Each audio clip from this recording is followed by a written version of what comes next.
आपला थक्क करणारा इतिहास मुलांना समजण्याच्या दृष्टिकोनातून बालसाहित्याची निर्मिती झाली पाहिजे असं मत उच्च व तंत्र शिक्षण मंत्री चंद्रकांत पाटील यांनी व्यक्त केलं। पुणे बाल पुस्तक जत्रा सारख्या उपक्रमातून साहित्याचे संस्कार, ज्ञान आणि ज्ञानाची परंपरा आणि त्याचा अभिमान निर्माण होऊ शकतो असेही ते म्हणाले। राष्ट्रीय पुस्तक न्यास पुणे महानगरपालिका पुणे पुस्तक महोत्सव संवाद यांच्या संयुक्त विद्यमाने गणेश कला क्रीडा मंच येथे आयोजित पुणे बाल पुस्तक जत्रा 2025च्या उद्घाटन प्रसंगी ते बोलत होते।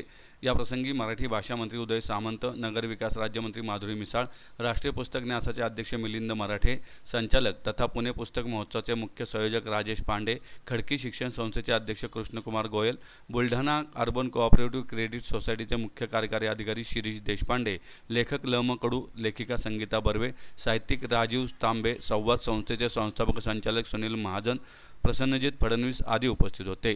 चंद्रकांत पाटील म्हणाले, आपला थक्क करणारा इतिहास नीट मांडला गेला नसल्याने आपल्या मनात न्यूनगंड निर्माण झाला। लहान मुलांची ग्रहण करण्याची क्षमता मोठी असल्याने हा इतिहास पोहोचवण्याचे मोठे माध्यम लहान मुले आहेत। जगातील पहिला शब्दकोश भारतात निर्माण झाला, पहिली शस्त्रक्रिया भारतात झाली, पहिले विद्यापीठ आपल्या इथे झाले हे मुलांना समजले पाहिजेत। यासाठी छोट्या जाड्या पुस्तकांची निर्मिती झाली पाहिजे। उदय सामंत म्हणाले, पुस्तकांची जत्रा हा अतिशय नाविन्यपूर्ण उपक्रम आहे। जे साहित्य निर्माण होते त्याच्या मागे शासन उभे करण्याची जबाबदारी आमची आहे, परंतु पुस्तक महोत्सव भरवण्यासाठी पुणे शहराच्या बाहेरही पडले पाहिजेत।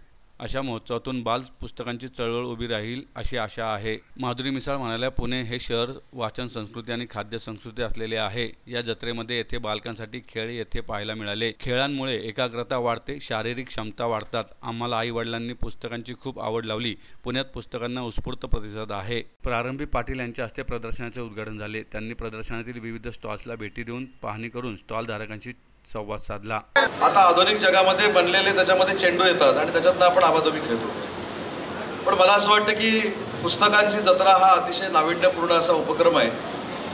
राज्याचे उच्च व तंत्र शिक्षण विभाग मंत्री आदरणीय चंद्रकांत दादा आहेत, त्यांच्याकडे ग्रंथालय हा विभाग आहे आणि मराठी भाषा विभाग माझ्याकडे असल्यामुळं जे साहित्य निर्माण होतं त्याच्या मागं शासन उभं करण्याची जबाबदारी ही मराठी भाषेचा मंत्री म्हणून माझ्याकडे आहे। हा खरं म्हणजे अशा प्रकारच्या प्रदर्शनातून निर्माण होऊ शकतो। आज या ठिकाणी भारतीय खेळ मुद्दाम क्रिकेट नाही आहेत, फुटबॉल नाही आहे, व्हॉलीबॉल नाही आहे, सगळे भारतीय खेळ आहेत। मग अशी म्हटल्याप्रमाणे लगोरी आहे, विटीदांडू, की ज्याच्यातून आपण हे प्रस्थापित करण्याचा प्रयत्न करतो की हे भारतीय खेळ जे आहेत ते भारतीय खेळ हे मुलांना जास्त निरोगी बनवत होते, मुलांची जास्त एकाग्रता निर्माण करतो। कोल्हापूरला आम्ही खेळ घर